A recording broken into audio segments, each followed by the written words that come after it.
anew, in Do that you have an respect. estimate of how long the investigation will take and when you will get a final answer? No, until I find out who's going to do it. I mean, then they'll, then they'll let us know when the investigator will come down. We'll start scheduling appointments. Remember, we have to schedule by contract. We have to schedule these appointments. There's also a Bill of Rights that has to, there's also responsibilities under the Nevada statute that has to take place as well. Within NCSO policy, is there anything that says that, say, the officer who may be taken into arrest or into custody, do the officers on scene who may be arresting that officer have to notify their superiors before they make the Well, arrest? this is a concern we're going to look at. I know, because I know that surveillance video, that Detective Brookwas is talking to Mr. Lee at I think it's at the Green, it was some store. And prior to that, Lieutenant Jarvis was available. Lieutenant Jarvis was not contacted at the time. I wasn't contacted. And believe me, when Lieutenant Jarvis knew about the arrest, he called me, and I was available. And what I did is that I could not use my department phone because for anybody making a phone call to me using the department phone would have broke the budget. So what I did is I purchased minutes and message time for Europe so that they can contact me. I gave my contact information to everybody. If you need me, I'm at 775, and I gave my personal cell phone number so that I would be in contact. Lieutenant Jarvis called me at I think it was 4 o'clock in the morning, Malta, and we're still trying to adjust to the Malta time too. So we were like kind of like half awake, and informed me of the arrest, and then and so that's how I found out. So I was available as well. I made myself available to anybody, because regardless about how many miles I'm away from, you're always like handcuffed to the desk, really. And I never got a phone call in reference to that. And if anybody knows me, it's like, oh, okay. I mean, we dealt with that with another arrest of an officer, a deputy in the county sheriff's office. Do the job, but please inform me. And how you're going to conduct the investigation? How you're going to do this? I would say this: that I doubt that when we have a response to someone who's complaining about a severe burglary and shoplifting call at Walmart, I've never seen 6 cars go up, and I've never seen them speeding their excessive speed to grab these individuals on a property complaint. The other thing is that, was anybody at the scene afforded an opportunity to explain anything about the signs? We give, and domestics are the most dangerous part of police work, most dangerous. Cops are killed and assaulted and hurt in domestics.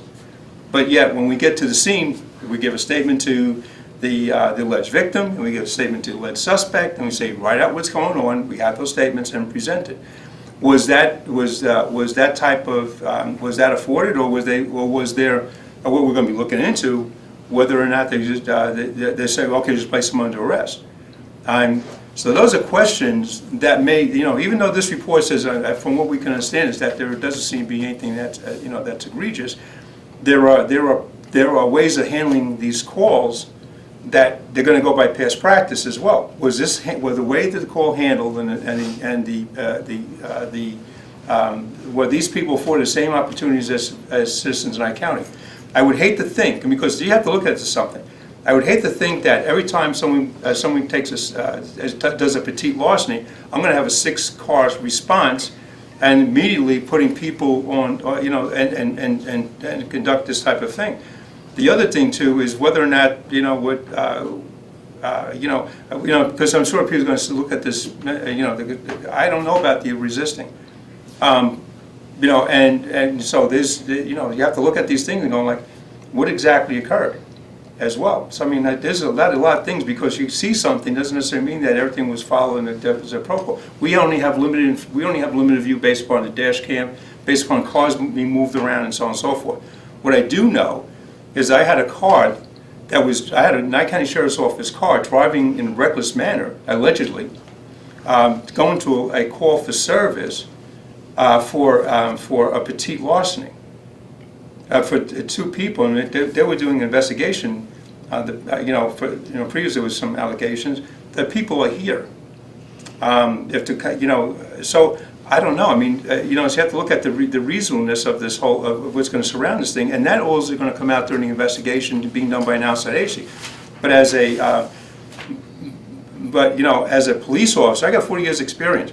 I actually arrested a murderer who just killed a relative, and I can't a few years ago as a sheriff. They would look for the guy.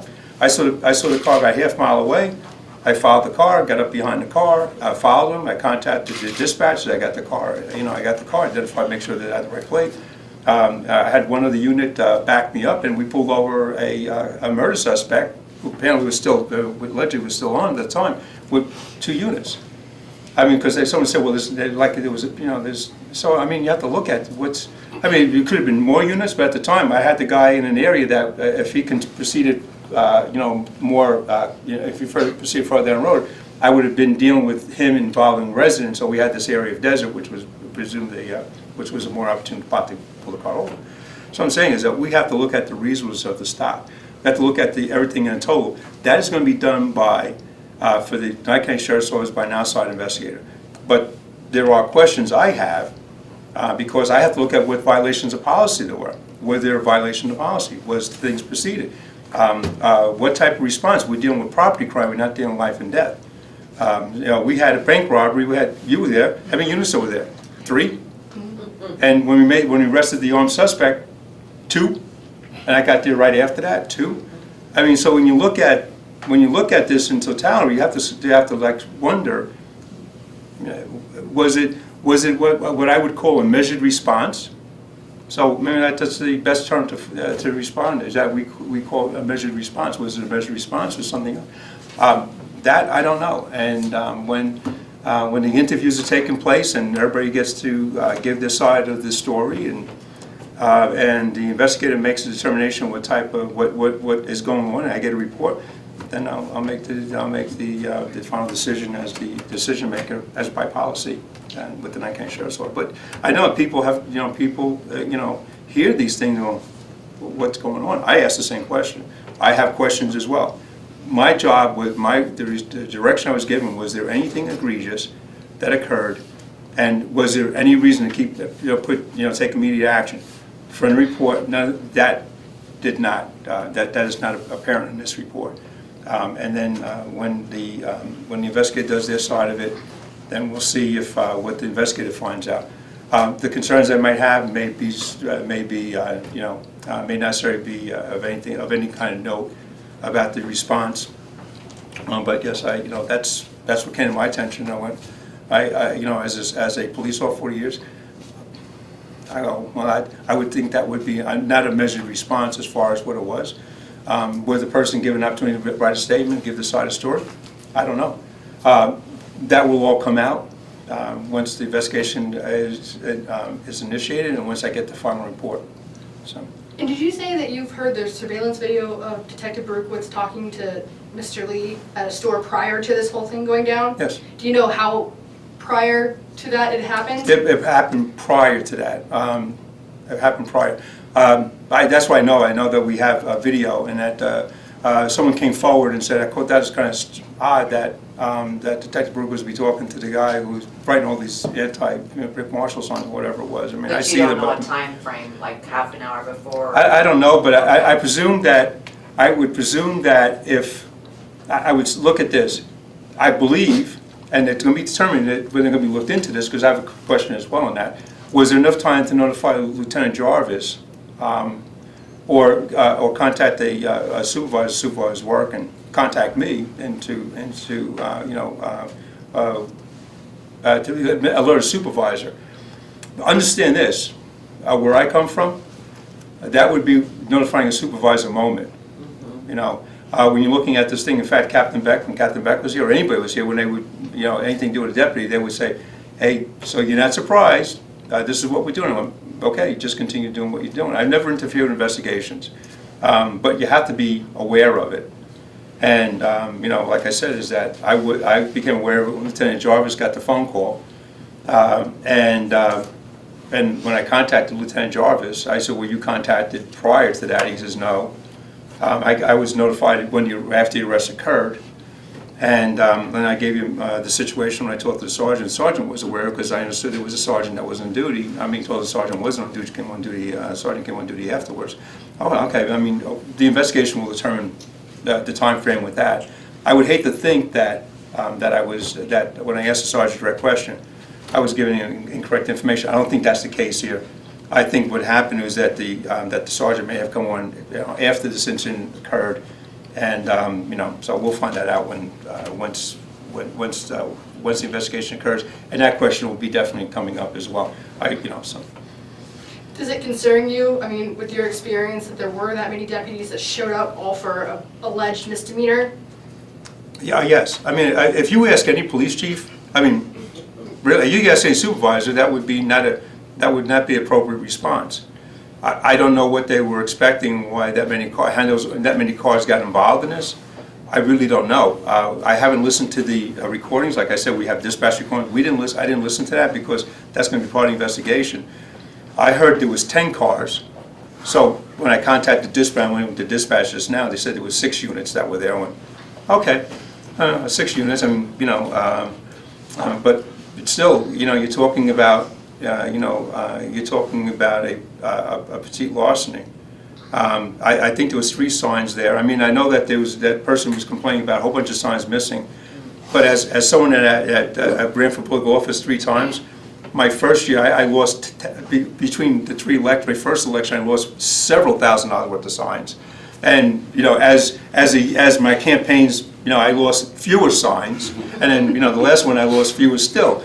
But, each one of the signs you put up, those big signs are probably about, it cost me about $165, $200. The little sign that I saw that, the ones that, that are part of this investigation, I don't know how much he paid for them, but those type of signs, when you look online, I mean, I saw those signs for like $2.80, but I don't know if I had to pay for graphics or something like that. I don't know the value of the signs. It doesn't make any difference. It's a crime, it's a crime, okay? But the fact of the matter is that was there a proper investigation that was done, or was there immediate rush to judgment? Those are questions that are going to be part of an investigation, and so I'm just going to let that thing fall with the investigators. But like I said, is that this thing has to be vetted through another outside agency. Yes. 6 units. What kind of a hole does it leave in a protected grid?